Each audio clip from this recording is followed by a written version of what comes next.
Hello and welcome to economics on the move. Economics on the move पे आपका स्वागत है। एक लंबे वक्त के बाद हम आपके सामने फिर हाजिर हो रहे हैं कुछ और इंपॉर्टेंट डिस्कशंस के साथ। इकोनॉमिक्स ऑन द मूव पे हमने माइक्रो इकोनॉमिक्स को डिस्कस किया है, मैक्रो इकोनॉमिक्स के बिल्कुल एंड पे पहुंच चुके हैं। उसके साथ ही साथ बहुत सारे करंट इश्यूज हैं जिस पे हम टाइम टू टाइम डिस्कस करते रहते हैं। प्लेलिस्ट की लिंक ऊपर आपको शो हो रही होगी, उसको जाके भी आप चेक कर सकते हैं।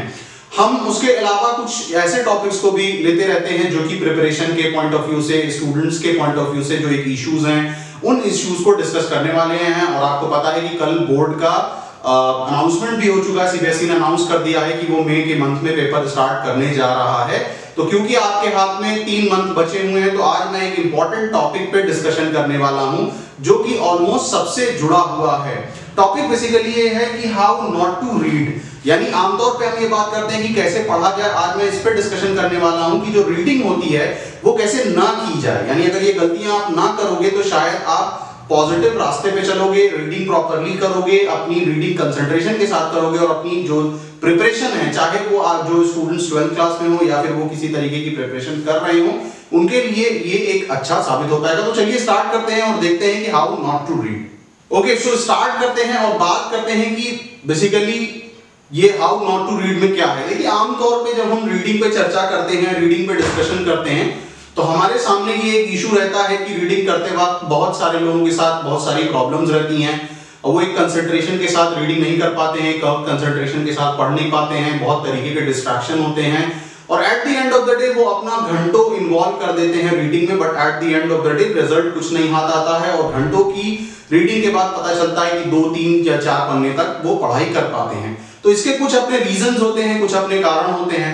तो हम इसमें बात करने वाले हैं कि रीडिंग करने में किन किन चीजों को अवॉइड किया जाए, किन किन चीजों को ना किया जाए और शायद अगर उन प्रिकॉशंस को हम लेंगे तो हम बहुत अच्छी तरीके से रीडिंग कर सकते हैं और जो भी तैयारी या पढ़ाई हम कर रहे हैं वो बहुत प्रोडक्टिव साबित होगी। तो सबसे पहला क्या है कि don't be in the uncomfortable position. देखिए रीडिंग करते वक्त the very first important thing which we have to remember कि हमारी जो पोजीशन रहनी चाहिए वो बहुत ही अनकंफर्टेबल नहीं रहनी चाहिए, कंफर्टेबल पोजीशन रहनी चाहिए।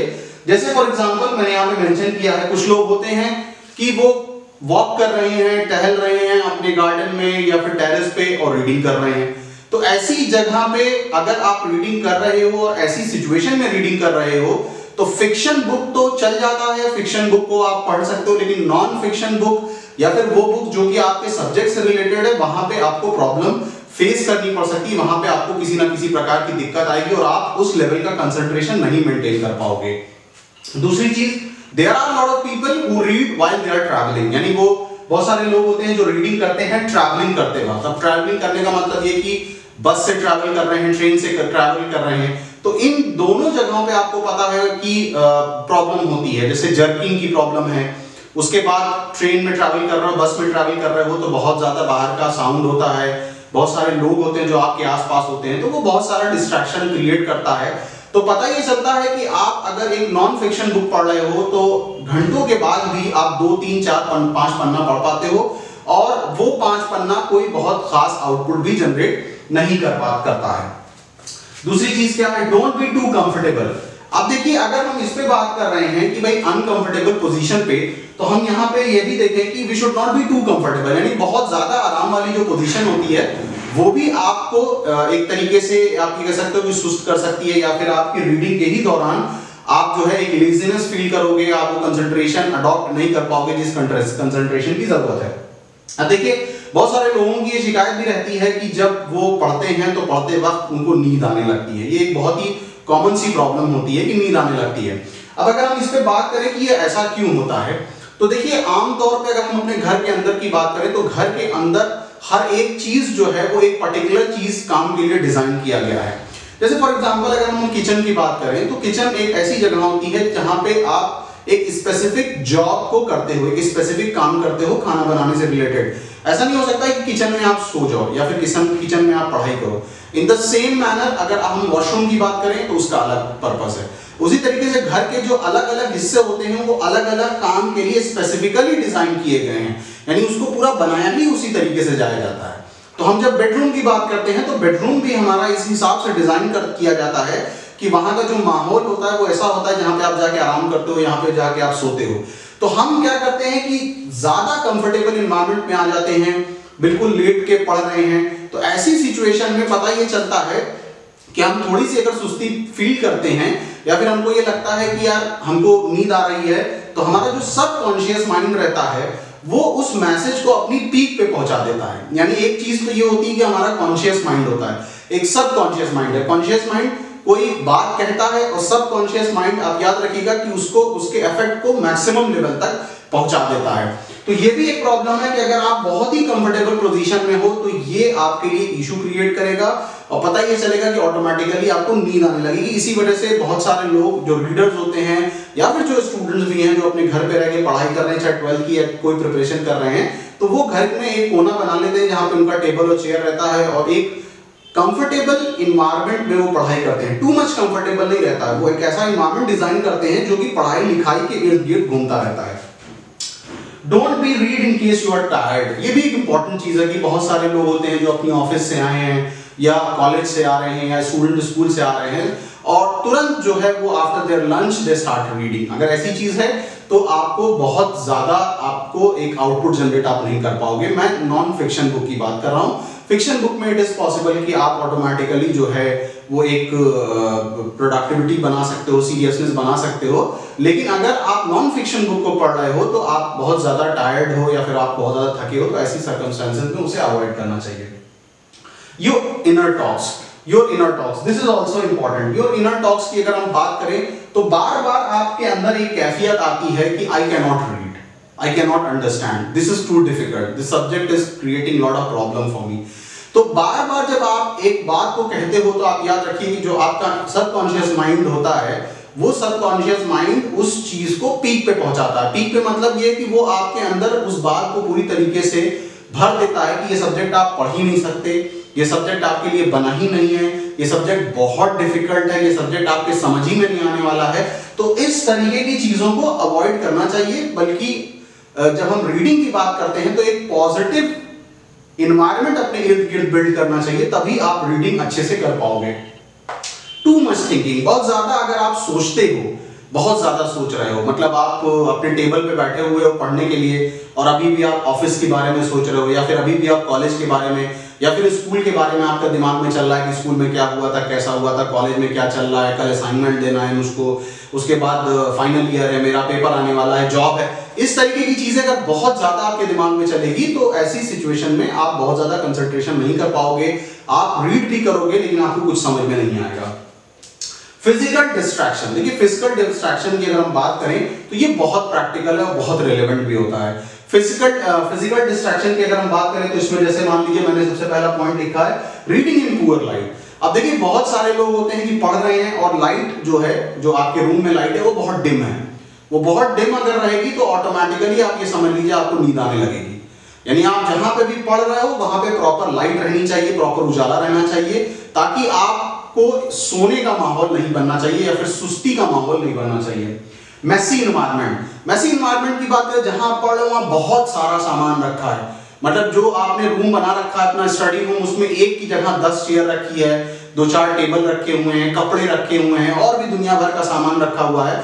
तो इतना ज्यादा सामान जो है वो ऑटोमेटिकली आपके दिमाग को डिस्ट्रैक्ट करने लगता है। आप बार बार कमरे के बाकी हिस्सों में देखने लगते हैं और आपको पता है कि रीडिंग एक ऐसी चीज होती है कि एक बार अगर फ्लो बनता और फ्लो अगर ब्रेक हुआ तो वापस उस फ्लो को लाने में वो कुछ टाइम लगेगा, तो वहां पे आपका एक टाइम लॉस हो जाता है। अनहाइजेनिक इन्वायरमेंट, ये भी इंपॉर्टेंट है कि जहां पे आप पढ़ रहे हो अगर वहां साफ सुथराई नहीं है, बहुत गंदगी है, अजीब सी स्मेल आ रही है, तो आप कंसंट्रेशन नहीं बना पाओगे।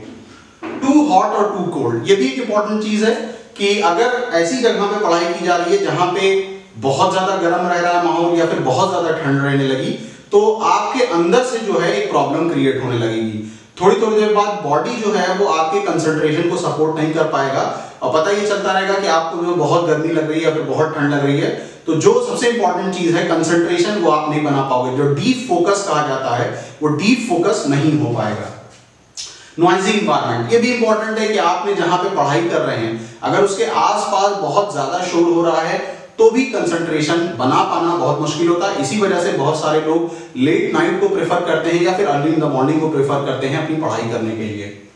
Awkward sitting position, this is also very important. बहुत सारे लोग होते हैं जो चेयर पे बैठे हैं तो चेयर पे बैठ के उनका पैर टेबल पे रहता है, या फिर वो किसी और मतलब ऑकवर्ड सिचुएशन में बैठते हैं, तो ऐसी सिचुएशन भी जो रहती है वो आपको सुस्त कर देगी या फिर आप कंसंट्रेशन नहीं कर पाओगे जिस चीज की जरूरत है। तो 90 डिग्री एंगल बना के अगर आप बैठे हो तो वो 90 डिग्री एंगल जो है आपकी पढ़ाई में आपको सपोर्ट करेगा। विजुअल डिस्ट्रैक्शन की बात करें, यानी अभी तक तो हमने फिजिकल डिस्ट्रैक्शन की बात की थी, अगर हम विजुअल डिस्ट्रैक्शन की बात करें कि विजुअल डिस्ट्रैक्शन में क्या होता है, तो सबसे पहले क्राउडेड प्लेस। अब देखिए अगर आपके घर में शादी है, अब शादी है तो 20, 25, 50 लोग आपके घर में हैं, तो ऐसी सिचुएशन में आप रीडिंग कर लें जहां पे ऑलरेडी इतने सारे लोग हैं, लोगों का आना जाना है, लोग बात कर रहे हैं तो आवाज हो रही है, तो ऐसी सिचुएशन में, या फिर बहुत सारे लोग होते हैं जो कि क्राउडेड प्लेसेस पे जैसे स्टेशन पे पढ़ने लगते हैं या फिर इन जगहों पर पढ़ने लगते हैं, तो वहां पे नॉन फिक्शन बुक्स अवॉइड करना चाहिए, क्योंकि आपको समझ नहीं आएगा और आप फोकस नहीं कर पाओगे कि आप पढ़ क्या रहे हो। रीडिंग व्हाइल वॉचिंग, ये भी एक इंपॉर्टेंट चीज है कि बहुत सारे लोग होते हैं वो टीवी के सामने बैठ के जो है किताबें पढ़ते हैं, तो ये नॉन फिक्शन बुक्स के केस में या फिर आपकी जो अपनी एरिया की जो बुक है उसको अवॉइड करना चाहिए, क्योंकि आपको समझ नहीं आएगा, एक तो आपका टाइम भी वेस्ट होगा और एट द सेम टाइम आप एक ही चीज को बार बार पढ़ोगे जिसका रिजल्ट निल आएगा। सोशल मीडिया, सोशल मीडिया आज के टाइम में बहुत ही आप समझ लीजिए कि सोर्स और डिस्ट्रैक्शन है, मतलब ये सबसे बड़ा एक इशू है जो आमतौर पे सारे लोगों के साथ है, सारे स्टूडेंट्स के साथ है कि सोशल मीडिया के डिस्ट्रैक्शन से कैसा बचा जाए। इसी वजह से मेरा पर्सनली मानना यह है कि जिस वक्त आप पढ़ाई कर रहे हो अपने फोन को एयरप्लेन मोड पे आप डाल दो, और एयरप्लेन मोड पे डालो, ऐसा नहीं है कि कई घंटे के लिए डालो, आप ये टारगेट करो कि सिर्फ 1 घंटे के लिए या 2 घंटे के लिए, और 2 घंटे के लिए अपना फोन जो है चुपचाप से साइड में रख दो, और साथ ही साथ अपने आप को खुद एक तरीके से अवॉर्ड करो, सेल्फ अवॉर्ड। अब कैसे अवॉर्ड का मतलब, यानी अपने आप को एक प्लेज दो कि 2 घंटे तक मैंने अपना फोन एयरप्लेन मोड पे डाला है, और एयरप्लेन मोड पे डाला है या फिर साइलेंट करके रखा, 2 घंटे बाद मैं एग्जैक्ट इस फोन को उठाऊंगा और 2 घंटे पढ़ाई करूंगा, उसके बाद मैं अपने आप को अवॉर्ड करूंगा। अवॉर्ड करने का मतलब है कि मैं कोई गाना सुनूंगा या 5-10 मिनट के लिए कोई चीज देखूंगा या फिर कुछ 10 मिनट के लिए गेम खेल लूंगा। इस टाइप की चीजें अगर हैं और सेल्फ कंट्रोल के साथ आपके ऊपर है कि हाँ मैं 10 ही मिनट करूंगा, तो शायद ये आपके लिए एक अच्छी तरीके का साबित होगा। अदरवाइज आपने अगर सोशल मीडिया नेट ऑन करके रखा है, आपको पता है कि एक मैसेज आएगा, एक मैसेज पे आप क्लिक करोगे and that particular message will take you to the another world, पता ही चलेगा कि आप कहीं और चले जाओगे, 15, 20, 25 मिनट, आधा घंटा, 1 घंटा आपका पता भी नहीं चल पाएगा, और मोबाइल आपके सामने रखा है और आप बिल्कुल भी नहीं पढ़ाई कर पाओगे। तो ये एक प्रैक्टिस है जिसको करने की कोशिश करना चाहिए, then only it is possible कि आप डीप फोकस कर पाओगे। Reading out loud, there are lot of people जो कि पढ़ते हैं तो बहुत चिल्ला चिल्ला के पढ़ते हैं, ये नहीं करना चाहिए, इसमें आपकी बहुत एनर्जी भी वेस्ट होगी, उसके बाद टाइम आप बहुत स्पीड भी नहीं कर पाओगे रीडिंग में, इस चीज को अवॉइड करना चाहिए। रिग्रेशन, देखिए ये भी एक इंपॉर्टेंट चीज होती है, बहुत सारे लोग होते हैं जो एक ही लाइन को या एक ही पैराग्राफ को बार बार पढ़ते हैं, ये चीज नहीं करना चाहिए, क्योंकि होता क्या है कि आपने एक बार पैराग्राफ पढ़ा, अब आपके सबकॉन्शियस माइंड में आपने एक मैसेज पहुंचा दिया कि अरे यार ये तो मुझको समझ ही नहीं आया, तो अब आपका वो सबकॉन्शियस माइंड जो है वो आपको एक मैसेज अलर्ट करेगा या फिर उसको एक्सट्रीम पे पहुंचाएगा कि अच्छा फिर, तो बार बार एक ही चीज को पढ़ना, इसको अवॉइड करना चाहिए। कंसंट्रेशन रख के एक ही पैराग्राफ को एक ही बार में कंप्लीट कर लीजिए, नहीं तो पता चलेगा जो आप पढ़ रहे हो उसमें आप बोर हो जाओगे और आप बहुत ज्यादा फोकस नहीं कर पाओगे, 2-4 पन्ना पढ़ने के बाद आप उठ जाओगे। ईटिंग व्हाइल रीडिंग, ये एक बहुत बड़ी प्रॉब्लम होती है कि आप पढ़ाई करोगे, उसके पहले आपने पूरा प्लान किया कि कॉफी भी बन जाए, मैगी भी बन जाए, बर्गर भी बन जाए, सब कुछ सामने रखा हो, फिर आप पढ़ रहे हो, पढ़ भी रहे हो, कॉफी भी पी रहे हो, मैगी भी खा रहे हो, बर्गर भी खा रहे हो, पानी भी पी रहे हो, तो ये multiple job at the same time it is not possible. आपका दिमाग जो मैसेज पहुंचाएगा वो आपस में टकराएंगे, पता ये चलेगा कि जबान कोई मैसेज पहुंचा रही है कि हाँ बड़ा टेस्टी है, फिर कोई चीज पहुंचा रहा है कि बड़ा टेस्टी है, फिर किताब पढ़ने के बाद दिमाग में कोई और मैसेज, तो ये मैसेज आपस में क्लैश होगा, अल्टीमेटली कोई रिजल्ट नहीं निकल पाएगा। तो जिस वक्त आप पढ़ रहे हो उस वक्त एक बॉटल पानी का अगर रख लो तो दैट इज इनफ, उससे ज्यादा कुछ करने की जरूरत नहीं है। लिसनिंग म्यूजिक, लिसनिंग म्यूजिक को भी अवॉइड करना चाहिए अगर आपको रीडिंग अच्छी तरीके से करना है, आप म्यूजिक को अवॉइड करिए। जिस वक्त आप पढ़ रहे हो उस वक्त सिर्फ आप पढ़ो। बहुत सारे लोग होते हैं जो गाना चला के पढ़ते हैं, लेकिन मेजॉरिटी ऑफ द पॉपुलेशन के लिए this is not a correct idea. आप पढ़ रहे हो तो आप फुल फ्लेज कंसंट्रेशन के साथ पढ़ो। जैसे मैंने सोशल मीडिया के केस में एक बात बताई यहाँ पे भी आप कमिटमेंट अपने आप को दो कि मैं 2 घंटा या 1 घंटा पढ़ लूंगा, उसके बाद I will listen one song. इस तरीके की चीज करने से भी आप अपनी स्टडी को काफी एंटरटेनिंग बना सकते हो। Reading unrelated book, this is also very important. अब देखिए अनरिलेटेड बुक्स की वजह से भी एक मोनोटोनस फीलिंग क्रिएट होती है, यानी बोर लगने लगता है, पढ़ाई लगती है अरे कितनी बोरिंग है, कितनी पकाऊ सी है। वो इस वजह से है कि आप अपने डोमेन को ही आइडेंटिफाई नहीं कर पा रहे, यानी जो आपकी स्पेसिफिक एरिया है। आप हिस्ट्री के स्टूडेंट हो, आप पढ़ रहे हो इकोनॉमिक्स, या फिर आप फिजिक्स के स्टूडेंट हो, आप पढ़ रहे हो हिस्ट्री। तो ऐसी चीज में पता ये चलता है कि आप बात को समझ नहीं पाते हो कि बात चल क्या रही है, क्योंकि आप तो हो स्टूडेंट फिजिक्स के। तो इसमें फिर पता चलता है कि प्रॉब्लम होती है और आप 2, 4, 5 किताबों का थोड़ा पन्ना पढ़ते हो और अल्टीमेटली कोई भी किताब कंप्लीट नहीं कर पाते हो। तो इंपॉर्टेंट ये है कि अनरिलेटेड बुक्स को अवॉइड करना चाहिए, और जो आपका स्पेसिफिक एरिया या डोमेन है उसको अगर आप बार बार पढ़ोगे या फिर उसी टाइप की किताबों को पढ़ोगे तो आपकी नॉलेज बहुत इनहांस, बहुत ज्यादा इंक्रीज हो जाएगी।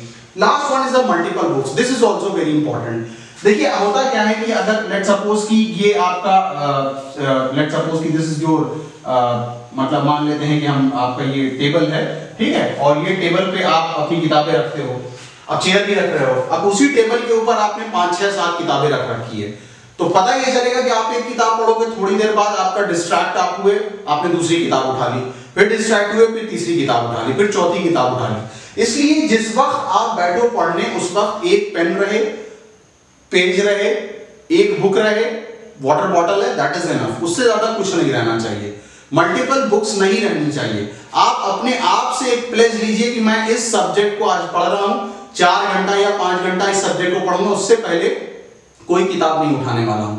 होता ये कि बार बार मैसेज में दिमाग में अलग अलग तरीके की मैसेज आती है, वो ओवर थिंकिंग की वजह से आती है।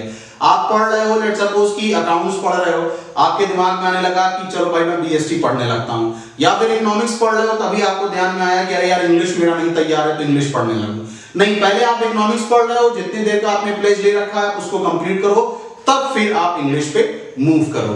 तो ये तो था जिसपे हम बात कर रहे थे कि हाउ नॉट टू रीड, यानी पढ़ते वक्त इन तमाम तरीके की चीजों को अवॉइड करना चाहिए। अब इन तमाम चीजों की को अवॉइड अगर आप करोगे और आपको अगर ये लगता है कि हाँ इनमें से मैं कोई गलती कर रहा हूं, तो उसको आप अवॉइड करिए।